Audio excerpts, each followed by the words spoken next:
Crews have been working very hard overnight on both the Little Desert fire and also the fire we have in the Grampians. But Melbourne wasn't let go either, with a grass fire very early this morning in Altona that needed to be responded to by Fire Rescue Victoria and assisted by the CFA.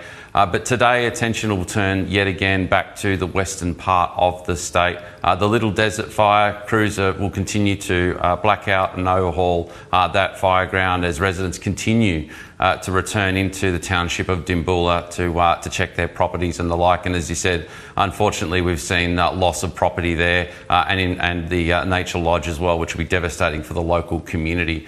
Attention really by fire authorities will turn now to the Grampians, that Grampians National Park, where dry lightning caused a number of fires on the western side of the park. That fire has now grown to 5,000 hectares overnight.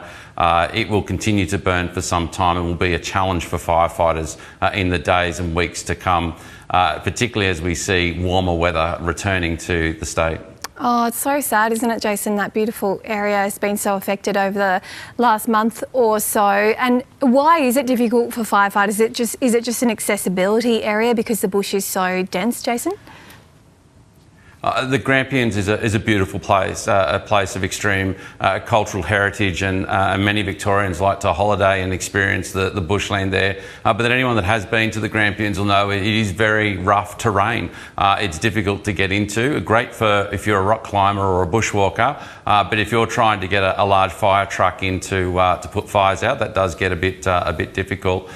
So we do need to battle this fire with aircraft by doing strategic burning and tracks and trails to try and contain the fire. A lot of work is now starting to be done on the private farmland adjoining the Grampians National Park in anticipation for that warmer weather later on this week and into next week. And it's just so devastating for the local community, but also devastating for our First Nations people where, as we know, the Grampians is just full of such rich heritage for our First Nations people. It really is, Jason. I grew up there, so I feel really emotional just to think about what was lost, because Gary Word is so beautiful for the Jabberong people, and yeah, it'll be really emotional to assess what kind of damage has been done there. And what about communities and towns surrounding the Grampians? Any worries for surrounding towns in the coming days, Jason?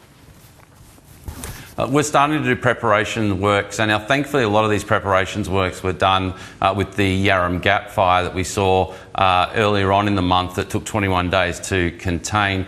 So residents along the Victoria Valley will now yet again start to prepare for what might be when those north winds start to trend northerly later on in the week. But also, as I said, the western parts of the Grampians National Park. The firefighters are working really hard to keep the fire south of the Mount Victory Trail, which will mean that if they're successful in doing that over the next couple of days, that will really reduce the threat into Halls Gap later on in the week. So we're really fingers crossed. I hope that that happens. But if the fire does get across that, then obviously we'll need to start preparations into what the fire might do as it gets closer to Halls Gap.